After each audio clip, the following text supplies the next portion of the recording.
നമ്മളിന്ന് ഡിസ്കസ് ചെയ്യാൻ പോകുന്ന topic bearing capacity of shallow foundation ആണ്. അപ്പൊ ഈ വീഡിയോ ഞാൻ മെയിൻ ആയിട്ട് ഫോക്കസ് ചെയ്യുന്നത് തെർസാഗി ഇക്വേഷൻ ഫോർ അൾട്ടിമേറ്റ് ബെയറിംഗ് കപ്പാസിറ്റിയും അതിന്റെ ഡെറിവേഷനുമാണ്.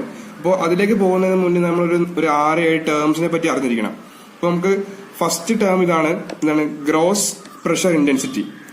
Total pressure intensity experienced by the foundation soil. അപ്പൊ എന്താണ് ഈ ഫൗണ്ടേഷൻ സോയിൽ? അപ്പൊ നമുക്കൊരു ഫൗണ്ടേഷൻ നോക്കാം. ഫൗണ്ടേഷൻ ഇത് നമ്മുടെ ഗ്രൗണ്ട് ലെവലാണ്. ഗ്രൗണ്ട് ലെവലിൽ നിന്ന് ഫൗണ്ടേഷൻ ഈ ഫുട്ടിങ്ങിന്റെ ബേസ് വരെയുള്ള ഡെപ്തിനെ DF ആയിട്ട് റെപ്രസെന്റ് ചെയ്തു. ഇവിടുത്തെ സോയിലിന്റെ യൂണിറ്റ് വെയിറ്റ് ഗാമയാണ്.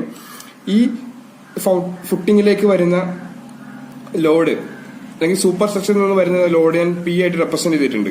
അപ്പോൾ ഈ ഒരു ഗ്രോസ് പ്രഷർ ഇന്റൻസിറ്റിയിൽ എന്തൊക്കെ ഉണ്ടെന്ന് പറഞ്ഞു കഴിഞ്ഞാൽ load from the super structure അല്ലെങ്കിൽ സൂപ്പർ സ്ട്രക്ചറിൽ വരുന്ന ലോഡ്സും പിന്നെ ഓവർ ബർഡൻ പ്രഷർ. സൂപ്പർ സ്ട്രക്ചറിൽ വരുന്ന ലോഡും ഇവിടെ ഉള്ള സോയിൽ, ഇതാണ് ഓവർ ബർഡൻ പ്രഷർ. ഇവിടെ ഉള്ള സോയിൽ കൊണ്ടുണ്ടാവുന്ന എഫക്റ്റിനെയാണ് ഓവർ ബർഡൻ പ്രഷർ എന്ന് പറയുന്നത്. ഇത് രണ്ടും കമ്പൈൻ ആയിട്ടാണ് ഇതിലുണ്ടാവുക ഗ്രോസ് പ്രഷർ ഇന്റൻസിറ്റി ഉണ്ടാവുക. അത് QGH represent EH P/A plus gamma DF. Gamma എന്താണ് unit weight, DF depth of footing, P/A. Okay, ഇനി അടുത്ത ടേം നെറ്റ് പ്രഷർ ഇന്റൻസിറ്റി, അത് QN ആണ്. എന്ന് പറയുന്നത് gross pressure minus overburden pressure. നമ്മൾ ഈ ഗ്രോസ് പ്രഷറിൽ നിന്ന് overburden pressure gamma DF കുറയ്ക്കുകയാണെന്നുണ്ടെങ്കിൽ നമുക്ക് എന്ത് കിട്ടും? നെറ്റ് പ്രഷർ ഇന്റൻസിറ്റി കിട്ടും. ഇനി അടുത്ത ടേം എന്ന് പറയുന്നത് അൾട്ടിമേറ്റ് ബിയറിംഗ് കപ്പാസിറ്റി, അത് QU വെച്ച് റെപ്രസെന്റ് ചെയ്യും. അത് ultimate bearing capacity is the gross pressure at the base of the footing at which the soil fails in shear. ഇത് കണ്ടുപിടിക്കാനുള്ള ഡെറിവേഷൻസ് ഞാൻ ഇതിൽ പറയുന്നുണ്ട്. ഇതാണ് നമ്മുടെ അൾട്ടിമേറ്റ് ബെയറിംഗ് കപ്പാസിറ്റി എന്ന് പറയുന്നത്. ഇനി അടുത്ത് നെറ്റ് ബെയറിംഗ് കപ്പാസിറ്റി എന്ന് പറയുമ്പോൾ net increase in the pressure at the base of the foundation that causes the shear failure of the soil. അതിനെ QNU വെച്ച് റെപ്രസെന്റ് ചെയ്യും. QNU വെച്ച് റെപ്രസെന്റ് ചെയ്യും. QNU is equal to QU minus gamma DF. QU ultimate bearing കപ്പാസിറ്റിയിൽ നിന്ന് gamma DF കുറയ്ക്കുകയാണെങ്കിൽ, overburden pressure കുറയ്ക്കുകയാണെന്നുണ്ടെങ്കിൽ QNU കിട്ടും. ഇനി അടുത്ത് നെറ്റ് സേഫ് ബെയറിംഗ് കപ്പാസിറ്റി എന്ന് പറയുന്നത് QNS റെപ്രസെന്റ് ചെയ്യും. അതെന്ന് പറയുന്നത് it is the net soil pressure which can be safely applied to the soil considering only shear failure. Shear failure മാത്രം കൺസിഡർ ചെയ്ത് നെറ്റ് സോയിൽ പ്രഷർ ആണ് അത് നമ്മുടെ നെറ്റ് സേഫ് ബെയറിംഗ് കപ്പാസിറ്റി എന്ന് പറയുന്നത്. അത് QNS is equal to QNU by F. F എന്ന് പറയുന്നത് ഫാക്ടർ ഓഫ് സേഫ്റ്റി. യൂഷ്വലി നമ്മൾ പ്രൊവൈഡ് ചെയ്യുന്ന ഫാക്ടർ ഓഫ് സേഫ്റ്റി എന്ന് പറഞ്ഞാൽ 3 ആണ്. ഗ്രോസ് സേഫ് പ്രഷർ കപ്പാസിറ്റി, അത് QGS റെപ്രസെന്റ് ചെയ്യും. It is the maximum gross pressure which the soil can carry safely without shear failure. Shear failure ഉണ്ടാവാണ്ട് സോയിലിന് carry ചെയ്യാൻ പറ്റുന്ന മാക്സിമം പ്രഷറിനെയാണ്, ഗ്രോസ് പ്രഷറിനെയാണ് എന്ന് പറയുന്നത് ഗ്രോസ് സേഫ് ബിയറിംഗ് കപ്പാസിറ്റി എന്ന് പറയുന്നത്. അതിനെ QGS റെപ്രസെന്റ് ചെയ്യും, which is QNS plus gamma DF. എന്ന് പറയുന്നത് മുന്നേ കിട്ടിയ net ultimate net safe bearing കപ്പാസിറ്റിയിൽ നിന്ന് ഗാമ DF കൂട്ടുകയാണെന്നുണ്ടെങ്കിൽ എന്ത് കിട്ടും? ഗ്രോസ് സേഫ് ബിയറിംഗ് കപ്പാസിറ്റി കിട്ടും. ഇനി അടുത്ത് നെറ്റ് സേഫ് സെറ്റിൽമെന്റ് പ്രഷർ, ഇത് നെറ്റ് സേഫ് സെറ്റിൽമെന്റ് പ്രഷർ, അത് QNP ആയിട്ട് റെപ്രസെന്റ് ചെയ്യും. It is the net pressure which the soil can carry without exceeding the allowable settlement. Allowable settlement exceed ചെയ്യാണ്ട് സോയിലിന് carry ചെയ്യാൻ പറ്റുന്ന നെറ്റ് പ്രഷർ ആണെന്ത്? Net safe settlement pressure. നമ്മൾ usually allow ചെയ്യുന്ന മാക്സിമം അലോവബിൾ എന്ന് പറയുന്നത് 25 mm നിന്നും 40 mm വരെ. ഒരു ഇൻഡിവിജ്വൽ ഫുട്ടിങ്ങിന് 25 mm തൊട്ട് 40 mm വരെ അലോവബിൾ സെറ്റിൽമെന്റ് ഉണ്ടാവാം. ഓക്കെ, ഇനി അടുത്ത് ലാസ്റ്റ് വണ്ണാണ് നെറ്റ് അലവബിൾ ബിയറിംഗ് പ്രഷർ, അത് QNA. The net allowable bearing pressure is the net bearing pressure which can be used for the design of foundation. ഈ ഒരു പ്രഷറാണ് നമ്മൾ എന്ത് ചെയ്യുക? ഫൗണ്ടേഷന് വേണ്ടിയിട്ട് ഡിസൈൻ ചെയ്യാൻ വേണ്ടി ഉപയോഗിക്കുക. ഓക്കെ, അതാണ് നെറ്റ് അലവബിൾ ബിയറിംഗ് പ്രഷർ. ഇനി നമ്മൾ പോണത് തെർസാഗി മെത്തേഡ്, അൾട്ടിമേറ്റ് ബിയറിംഗ് കപ്പാസിറ്റി കണ്ടെത്താൻ വേണ്ടിയിട്ടുള്ള തെർസാഗി മെത്തേഡിലേക്കാണ് പോണത്. അപ്പൊ തെർസാഗി മെത്തേഡിൽ ഒരു 4-5 അസംഷൻസ് ഉണ്ട്. ഇപ്പൊ ഫസ്റ്റ് അസംഷൻ എന്ന് പറയുന്നത് footing is long or continuous footing. Footing is long എന്ന് പറയുമ്പോൾ ലെങ്ത് ബ്രെഡ്ത്ത് റേഷ്യോ എന്തായിരിക്കും? ഇൻഫിനിറ്റി ആയിരിക്കും. പിന്നെ ഏതെന്നാണ് ഫുട്ടിംഗ് റെസ്റ്റ് ചെയ്യുന്നത് ഒരു ഹോമോജീനിയസ് സോയിലായിരിക്കും, having shear parameter C and 5. കൗഷനും ഷിയർ റെസിസ്റ്റൻസും ഉള്ള 5, ഷിയർ റെസിസ്റ്റൻസ് 5 ആണ് ഉള്ള ഒരു ഹോമോജീനിയസ് സോയിലായിരിക്കും നമ്മൾ ഈ ഫുട്ടിംഗ് റെസ്റ്റ് ഉണ്ടാവുക. അതാണ് ഫസ്റ്റ് അസംഷൻ. സെക്കൻഡ് അസംഷൻ എന്ന് പറയുന്നത് base of the footing is rough. ഫുട്ടിങ്ങിന്റെ ബേസ് ബോട്ടം റഫ് ആയിരിക്കും എന്ന് പറയുന്നത്. ഇനി ഗ്രൗണ്ട് സർഫസ് എന്തായിരിക്കണം? ഹൊറിസോണ്ടൽ ആയിരിക്കണം. ഇനി മൂന്നാമത്തെ എന്ന് പറയുന്നത് the footing is laid at shallow depth എന്ന് പറയുമ്പോൾ ഒരു ഷാലോ ഫൗണ്ടേഷൻ ആണ് നമ്മൾ ഉദ്ദേശിക്കുന്നത്. ഇനി അടുത്ത് the load in the footing is vertical. Load ഫുട്ടിങ്ങിലേക്ക് വരുന്ന ലോഡ് എന്തായിരിക്കണം? വെർട്ടിക്കൽ ലോഡ് ആയിരിക്കണം, യൂണിഫോംലി ഡിസ്ട്രിബ്യൂട്ടഡ് ആയിരിക്കണം, UDL ആയിരിക്കണം. ഇനി അഞ്ചാമത്തെ എന്ന് പറഞ്ഞു കഴിഞ്ഞാൽ shear strength of the soil between the ground surface and the depth അത് കൺസിഡർ ചെയ്യുന്നുണ്ട്. Depth is not taken to account. Depth നമ്മൾ കൺസിഡർ ചെയ്യുന്നില്ല. എന്താണ്? Shear strength between the ground and surface മാത്രമാണ് എന്ത് ചെയ്യണം? കൺസിഡർ ചെയ്യുന്നുള്ളൂ. ഡെപ്ത് ഓഫ് ഫുട്ടിംഗ് നമ്മൾ കൺസിഡർ ചെയ്യുന്നില്ല. അടുത്ത് shear strength of the soil is governed by. Shear strength is governed by Mohr Coulomb's equation. Mohr Coulomb's equation ആണ് നമ്മൾ എന്ത് ചെയ്യുക? ഷിയർ സ്ട്രെങ്ത് ഗവേൺ ചെയ്യുന്നത്, അല്ലെങ്കിൽ ഷിയർ സ്ട്രെങ്ത് ഗവേൺ ചെയ്യുന്നത്. ഇനി ലാസ്റ്റ് പോയിന്റ് ആണ് the soil falls in the general shear failure mode. എന്താണ് ജനറൽ ഷിയർ ഫെയിലിയർ മോഡ് എന്നും different type of failure modes ഞാൻ വേറൊരു വീഡിയോ ചെയ്യുന്നതായിരിക്കും. നമുക്ക് ഡെറിവേഷൻ നോക്കാം. ഡെറിവേഷൻ നോക്കുമ്പോൾ ആദ്യം നമ്മൾ ഈ ഫിഗറാണ് നോക്കേണ്ടത്. ഈ ഫിഗർ നമ്മൾ ഒരു ഫൗണ്ടേഷൻ, നമ്മുടെ ഫൗണ്ടേഷന്റെ ബേസ് വിഡ്ത്ത് B ആണ്. ഇത് നമ്മുടെ ഗ്രൗണ്ട് ലെവലാണ്. ഗ്രൗണ്ട് ലെവലിൽ നിന്ന് ബേസ് ഓഫ് ദ ഫുട്ടിങ്ങിലേക്കുള്ള ഡെപ്ത് ആണ് DF ആയിട്ട് റെപ്രസെന്റ് ചെയ്യുന്നത്. ഇത് നമ്മുടെ സർചാർജ് Q ആയിട്ട് റെപ്രസെന്റ് ചെയ്യുന്നു. Q is equal to gamma DF. ഇനി നമ്മൾ ഇത് പറയുമ്പോഴത്തേക്ക് ഇതിന്റെ ഫൗണ്ടേഷൻ സോയിൽ നമ്മൾ 3 സോൺസ് ആയിട്ട് ഡിവൈഡ് ചെയ്യുന്നുണ്ട്. ഇത് നമ്മുടെ ഫസ്റ്റ് സോൺ എന്ന് പറയുമ്പോൾ ഈ ഒരു ട്രയാങ്കിൾ ABC ആണ് നമ്മുടെ ഫസ്റ്റ് സോണ്. പിന്നെ ഈ ഒരു സോണ് ഇതും നമ്മുടെ ഒരു സെക്കൻഡ് സോണ്. ഈ ഒരു ഏരിയയും നമ്മുടെ തേർഡ് സോണാണ്. ഇനി ഈ 3 സോൺസിന് ഒരു പെക്യൂലിയാരിറ്റീസ് ഉണ്ട്. അപ്പം ഓരോ സോൺ എന്താണെന്ന് നോക്കിയിട്ട് നമുക്ക് ബാക്കി അതിലേക്ക് പോവാം. സോൺ 1 എന്ന് പറയുന്നത് ഈ ഒരു ഏരിയയാണ്. ഈ ട്രയാങ്കിൾ ABC ഈ ഒരു സോണാണ് നമ്മുടെ സോൺ 1 എന്ന് പറയുന്നത്. ഇത് നമ്മുടെ തെർസാഗയുടെ ഫസ്റ്റ് അസംഷൻ എന്ന് പറയുന്നത് എന്താണ്? ഇത് നമ്മുടെ base of the footing rough ആണെന്ന് പറയുന്നുണ്ട്. അപ്പോ നമ്മുടെ ഈ വെഡ്ജ് ഇമ്മീഡിയറ്റ്ലി താഴെയുള്ള ഈ സോയിൽ, ഈ ഒരു വെഡ്ജ് ഷേപ്പിൽ ഏരിയ എന്ന് പറയുന്നത് നമ്മുടെ ഈ ഫുട്ടിങ്ങുമായിട്ട് ഒറ്റൊരു പാർട്ടായിട്ട് ആക്ട് ചെയ്യും. ഒരു സിംഗിൾ റിജിഡ് പാർട്ടായിട്ട്, അല്ലെങ്കിൽ ഫുട്ടിങ്ങിന്റെ ഒരു പാർട്ടായിട്ട് തന്നെ എന്ത് ആക്ട് ചെയ്യും? ഈ വെഡ്ജ് ആക്ട് ചെയ്യും. അത് മാത്രമല്ല ഈ ഒരു വെഡ്ജ് ഷേപ്പ് എന്താണ്? ലാറ്ററൽ ഈൽഡിങ് ഉണ്ടാവുകയില്ല. പിന്നെ ഒരു കാര്യം എന്ന് പറയുന്നത് ഇവിടുത്തെ ഈ ആംഗിൾ നോക്കുക. ആംഗിൾ CAB ഈ ആംഗിളും ആംഗിൾ CBA എന്ന ആംഗിളും എന്താണ്? ഫൈ ആയിരിക്കും. ഫൈ എന്ന് പറയുന്നത് എന്താണ്? നമ്മുടെ ഷിയർ റെസിസ്റ്റൻസ് ഓഫ് ദ സോയിലാണ്. ഓക്കെ. ഇനി അടുത്ത സോൺ എന്ന് പറയുന്നത് സോൺ 2. ഇതും സോൺ 2 ആണ്. സോൺ 2 എന്ന് പറയുന്നത് സോൺ ഓഫ് റേഡിയൽ ഷിയർ എന്നാണ് പറയാ. Zone of radial shear. അപ്പോ ഇതിന്റെ ഈ ഇവിടുത്തെ ഒരു കർവ്ഡ് പോർഷൻ ഇല്ലേ, ഈ കർവ്ഡ് പോർഷൻ ഒരു ലോഗരിതമിക് സ്പൈറലായിരിക്കും.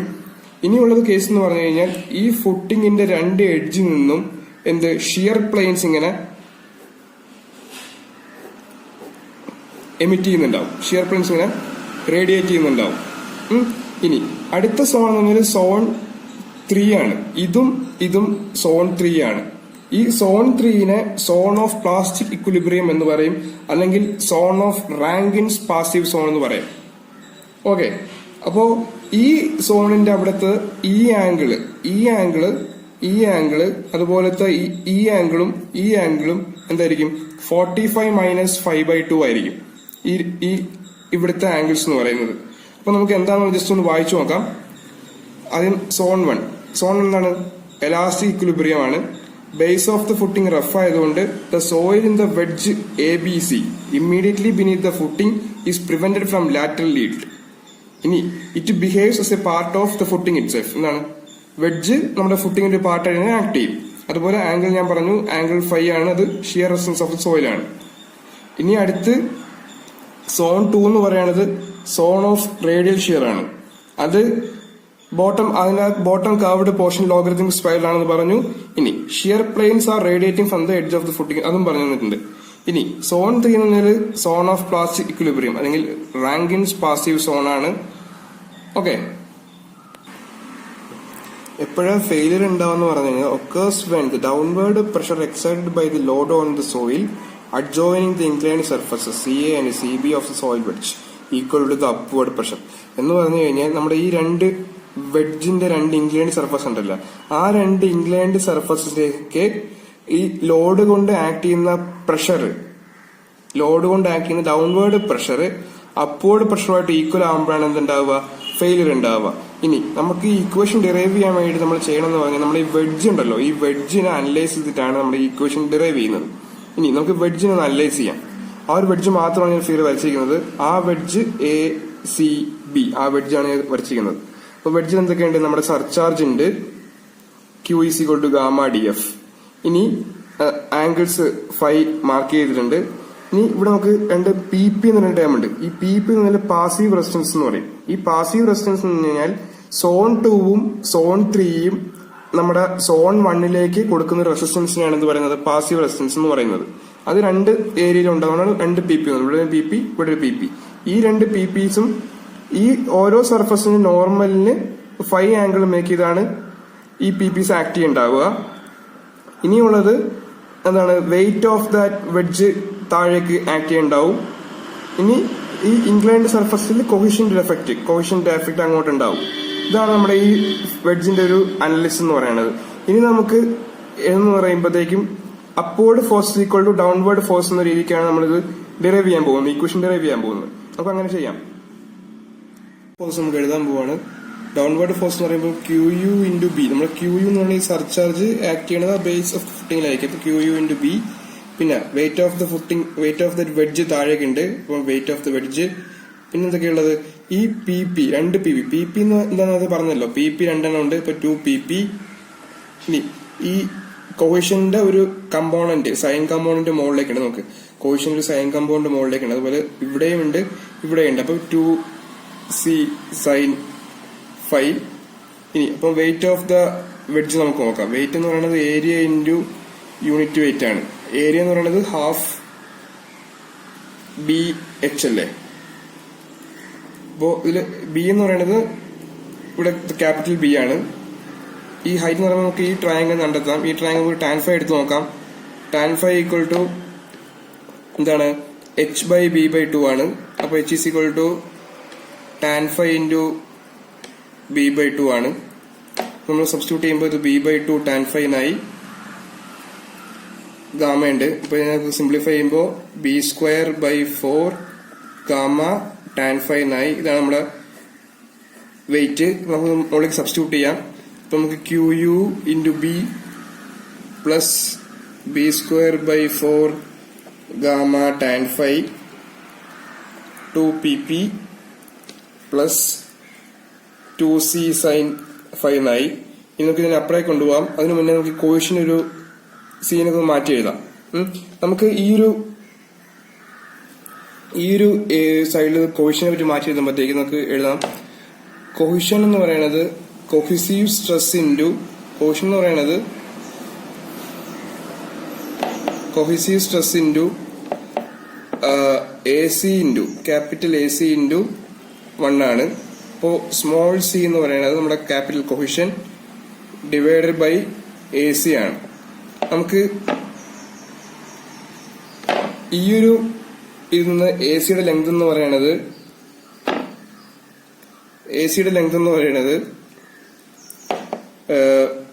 B/2 cos phi ആണ്. ഇതൊക്കെ നമുക്ക് ഇതിലേക്ക് സബ്സ്റ്റിറ്റ്യൂട്ട് ചെയ്ത് ഇതിനൊന്ന് സിംപ്ലിഫൈ ചെയ്യാം. QU into B plus B²/4 gamma TN phi is equal to 2PP plus 2 എന്തെഴുതാം? ഇൻറ്റു C ഇൻറ്റു AC എന്താണ്? B/2 sine by cos tan phi ആയി. ഓക്കെ, 2 ക്യാൻസൽ ആയി. ഇനി നമുക്ക് ഇതിനൊന്ന് സിംപ്ലിഫൈ ചെയ്യുമ്പോൾ QU into B is equal to 2PP plus BC tan phi minus B²/4 gamma tan phi. ഇനി നമുക്ക് ഈ PP എന്ന് പറയുന്നത് എന്താണ്? പാസീവ് റെസിസ്റ്റൻസ് ആണ്. PPക്ക് ഒരു മൂന്ന് കമ്പോണൻസ് ഉണ്ട്. അപ്പൊ ഫസ്റ്റ് കമ്പോണന്റ് എന്ന് പറഞ്ഞു കഴിഞ്ഞാൽ PP ഗാമ. ഇതെന്ന് പറയുന്നത് weight of soil in shear zone, അതിന്റെ ഒരു കമ്പോണന്റ്. ഇനി അടുത്ത് PPQ, എന്ന് പറയുന്നത് component of surcharge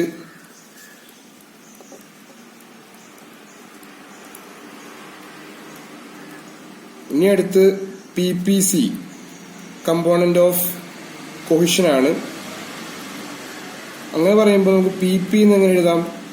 P P gamma plus P P Q plus P P C എന്നായി. ഇത് ഞാൻ ഇതിലേക്ക് സബ്സ്റ്റിറ്റ്യൂട്ട് ചെയ്യാണ്. സബ്സ്റ്റിറ്റ്യൂട്ട് ചെയ്തിട്ട് അപ്പോൾ Q U into B equal to 2 into P P gamma plus P P Q plus P P C എന്നായി. Plus B C tan phi ഉണ്ട് B square by 4 gamma tan phi ഉണ്ട്. ഇനി നമുക്ക് ഒരു ചെറിയൊരു അസംഷൻ ആണ്. അസംഷൻ ഇതിങ്ങനെയാണ്: 2 P P gamma minus B square by 4 gamma tan ഫൈനെ ഒരു ടേമിനെ നമുക്ക് ഇങ്ങനെ മാറ്റി എഴുതാം: half gamma B N gamma B. അപ്പോൾ ഈ ഒരു ഇതിനകത്ത് നമ്മുടെ soil weight in shear zone effect കൊണ്ടുവന്നിട്ടുണ്ട്. അതുപോലെ ഇനി 2 P P C plus B C tan phi B C N C എന്ന് മാറ്റി എഴുതുകയാണ്. അപ്പോൾ ഇതിൻ്റെ അകത്ത് കൊഹിഷന്റെ എഫക്റ്റ് കൊണ്ടുവന്നിട്ടുണ്ട്. അതുപോലെ 2 P P Q B Q N Q എന്ന് മാറ്റി എഴുതുകയാണ്. അപ്പോൾ അതിനകത്ത് സർചാർജിന്റെ എഫക്റ്റും കൂടെ കൊണ്ടുവന്നിട്ടുണ്ട്. അപ്പോൾ നമുക്കിതെല്ലാം കൂടെ നമുക്ക് ഈ ഒരു ഇക്വേഷനിലേക്ക് തിരിച്ച് സബ്സ്റ്റിറ്റ്യൂട്ട് ചെയ്യുകയാണ്. അപ്പോൾ Q U into B is equal to എന്തായി? Half gamma B N gamma B plus B C N C plus B Q N Q. എല്ലായിടത്തും ബി കോമൺ ഉണ്ട്. ബി കട്ട് ചെയ്ത് കളയുക. ഇനി ഇത് റീഅറേഞ്ച് ചെയ്യുമ്പോൾ Q U is equal to C N C plus gamma N Q Q N Q plus 0.5 gamma B gamma. ഇതാണ് നമ്മുടെ Terzaghi equation. ഇതിൻ്റെ അകത്ത് N C N Q N gamma ഇത് തെർസാഗി കോയിഫിഷ്യന്റ് ആണ്. സി എന്ന് പറയുന്നത് cohesion, Q surcharge gamma D F gamma unit weight, Q ആണ് നമ്മുടെ എന്ത് മെയിൻ കാര്യം, അൾട്ടിമേറ്റ് ബിയറിംഗ് കപ്പാസിറ്റി എന്ന് പറയുന്നത്.